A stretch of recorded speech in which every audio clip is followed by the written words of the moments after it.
Sisters and brothers of America,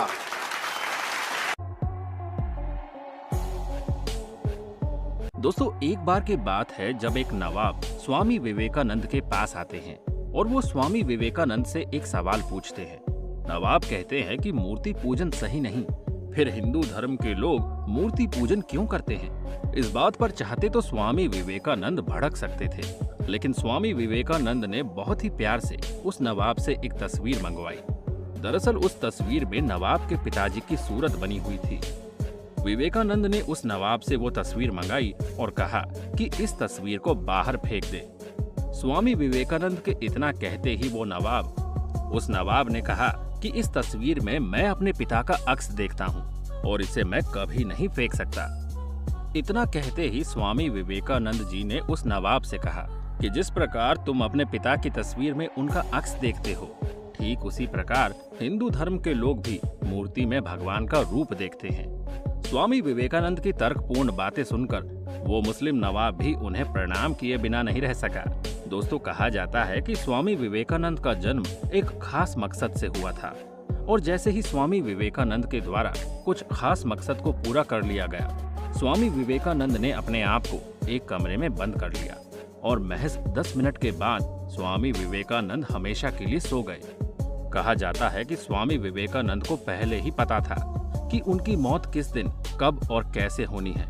यकीनन आप लोग स्वामी विवेकानंद को एक धार्मिक गुरु के तौर पर जानते होंगे, लेकिन आज के इस वीडियो में हम आपको स्वामी विवेकानंद से जुड़ी कुछ ऐसी रहस्यमयी बातों के बारे में बताने वाले हैं जिसे सुनकर आप भी आश्चर्यचकित रह जाएंगे।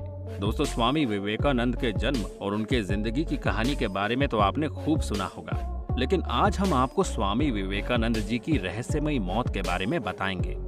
दोस्तों, आपको जानकर हैरानी होगी कि जब स्वामी विवेकानंद जी की उम्र महज 25 साल की रही होगी, उसी वक्त दुनिया भर में उनके लाखों शिष्य बन गए थे और स्वामी विवेकानंद जी ने अपने शिष्यों को कई बार इस विषय में कहा था कि वो 40 वर्ष की उम्र से ज्यादा नहीं जीने वाले हैं। ऐसे में उनके शिष्य कई बार उनसे पूछा करते थे कि ये कैसे संभव है, आप ऐसा मजाक नहीं कर सकते, क्योंकि अपनी मौत की भविष्यवाणी कोई भी नहीं कर सकता।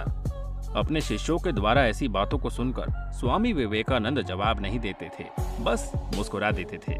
और ये बात है 4 जुलाई साल 1902 की। ये वही दिन था जब स्वामी विवेकानंद हमेशा के लिए सो जाना चाहते थे। बताया जाता है कि उस दिन शाम के वक्त बेलूर मठ में स्वामी विवेकानंद जी ने 3 घंटे तक योग किया। एक लंबे समय तक योग करने के बाद स्वामी विवेकानंद 7 बजे अपने कक्ष में प्रवेश करते हैं। उस दिन वहां मौजूद शिष्य को स्वामी विवेकानंद जी का व्यवहार थोड़ा अलग लग रहा था।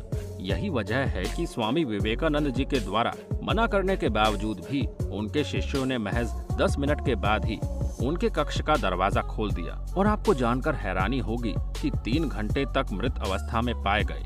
और हैरतअंगेज तरीके से उस वक्त स्वामी विवेकानंद जी की उम्र 40 साल होने ही वाली थी, जिसके बाद उनके शिष्य समझ नहीं पाए कि अपने मौत की जानकारी स्वामी विवेकानंद जी को पहले ही कैसे हो गई। दोस्तों, आज भी स्वामी विवेकानंद जी में विश्वास रखने वाले लोगों का मानना है कि स्वामी विवेकानंद जी ने अपनी इच्छा से अपनी देह का त्याग किया, लेकिन वही मेडिकल साइंस से जुड़े कुछ लोगों का कहना है कि स्वामी विवेकानंद जी के दिमाग की नसें फट गई थी, जिस वजह से उनकी मौत हो गई। अब इनमें से आपको कौन सी बात सच लग रही है, हमें कमेंट करके जरूर बताइएगा। दोस्तों, स्वामी विवेकानंद जी की एक खास बात ये थी कि वो किसी भी सवाल के जवाब को इस तरह से पेश करते थे कि हर कोई उनके जवाब से संतुष्ट हो जाता था। इतना ही नहीं, स्वामी विवेकानंद जी की बातों को सुनकर हर कोई उनका मुरीद हो जाता था। यही वजह है कि जब स्वामी विवेकानंद अमेरिका के शिकागो शहर में धार्मिक सम्मेलन में गए थे, तब बहुत सारे लोगों ने ये कोशिश की थी कि स्वामी विवेकानंद को वहां पर भाषण देने का मौका ही ना दिया जाए, क्योंकि जिस तरह से आज के वक्त में अच्छे लोगों से बहुत सारे लोगों को जलन होती है, उस वक्त भी समाज में बहुत सारे ऐसे लोग थे जिन्हें स्वामी विवेकानंद जी से बहुत जलन होती है। लेकिन तमाम कोशिशों के बावजूद भी स्वामी विवेकानंद को शिकागो के धार्मिक सम्मेलन में बोलने का मौका मिला। आपको जानकर हैरानी होगी कि स्वामी विवेकानंद जी को सबसे आखिरी में बोलने का मौका मिला और स्वामी विवेकानंद इकलौते ऐसे शख्स थे, जब वो बोल रहे थे तो पूरी की पूरी जनता स्वामी विवेकानंद जी को ध्यान से सुन रही थी। उस दिन अपने ऐतिहासिक भाषण में स्वामी विवेकानंद जी ने अमेरिका की धरती पर कहा था कि आपको दुनिया की प्राचीनतम संत परंपरा की तरफ से धन्यवाद देता हूँ। मैं सभी धर्मों की जननी की तरफ से धन्यवाद देता हूँ और सभी जातियों संप्रदाय के लाखों करोड़ों हिंदुओं की तरफ से आपका आभार व्यक्त करता हूँ। ये जाहिर करने वालों को भी मैं धन्यवाद देता हूँ जिन्होंने बताया कि दुनिया में सहिष्णुता का विचार पूरब के देशों से फैला है। विवेकानंद जी ने कहा था कि मुझे गर्व है कि मैं एक ऐसे धर्म से हूँ जिसने दुनिया को सहनशीलता और सार्वभौमिक स्वीकृति का पाठ पढ़ाया। हम सिर्फ सार्वभौमिक सहनशीलता में ही विश्वास नहीं रखते, बल्कि हम विश्व के सभी धर्मों को सत्य के रूप में स्वीकार करते हैं। मुझे गर्व है कि मैं उस देश से हूँ जिसने सभी देशों के सताए गए लोगों को अपने यहाँ शरण दी, कि हमने अपने दिल में इजराइल की वो पवित्र यादें संजो रखी है जिनमें उनके धर्म स्थलों को रोमन हमलावरों ने तहस नहस कर दिया था। दोस्तों, स्वामी विवेकानंद का मानना था कि किसी भी काम को करते वक्त आपका पूरा फोकस उसी पर होना चाहिए। फोकस नहीं कर पाएंगे तो कुछ भी कर ले, काम पूरा होगा ही नहीं। इसे लेकर एक बड़ा मजेदार प्रसंग है कि स्वामी विवेकानंद अमेरिका में भ्रमण कर रहे थे। एक जगह से गुजरते हुए उन्होंने पुल पर खड़े कुछ लड़कों को नदी में तैर रहे अंडे के छिलकों पर बंदूक से निशाना लगाते देखा। किसी भी लड़के का एक भी निशाना सही नहीं लग रहा था। तब उन्होंने एक लड़के से बंदूक ली और खुद निशाना लगाने लगे। उन्होंने पहला निशाना लगाया और वो बिल्कुल सही लगा। फिर एक के बाद एक उन्होंने कुल 12 निशाने लगाए और सभी बिल्कुल सटीक लगे। लड़के दंग रह गए और उनसे पूछा कि भला आप ये कैसे कर लेते हैं? स्वामी विवेकानंद बोले, तुम जो भी कर रहे हो अपना पूरा दिमाग उसी एक काम में लगाओ। अगर तुम निशाना लगा रहे हो तो तुम्हारा पूरा ध्यान सिर्फ अपने लक्ष्य पर होना चाहिए, तब तुम कभी चूकोगे नहीं। अगर तुम अपना पाठ पढ़ रहे हो तो सिर्फ पाठ के बारे में सोचो। मेरे देश भारत में बच्चों को यही करना सिखाया जाता है। दोस्तों, स्वामी विवेकानंद का कहना था कि डर से भागने के बजाय उसका सामना करना चाहिए। एक बार बनारस में वे दुर्गा जी के मंदिर से निकल रहे थे कि तभी वहां मौजूद बहुत सारे बंदरों ने उन्हें घेर लिया। बंदर उनके नजदीक आकर उन्हें डराने लगे। विवेकानंद जी खुद को बचाने के लिए भागने लगे, लेकिन बंदरों ने उनका पीछा नहीं छोड़ा। पास खड़ा एक वृद्ध सन्यासी ये सब देख रहा था। उसने स्वामी विवेकानंद को रोका और बोला, बेटा रुको और उनका सामना करो।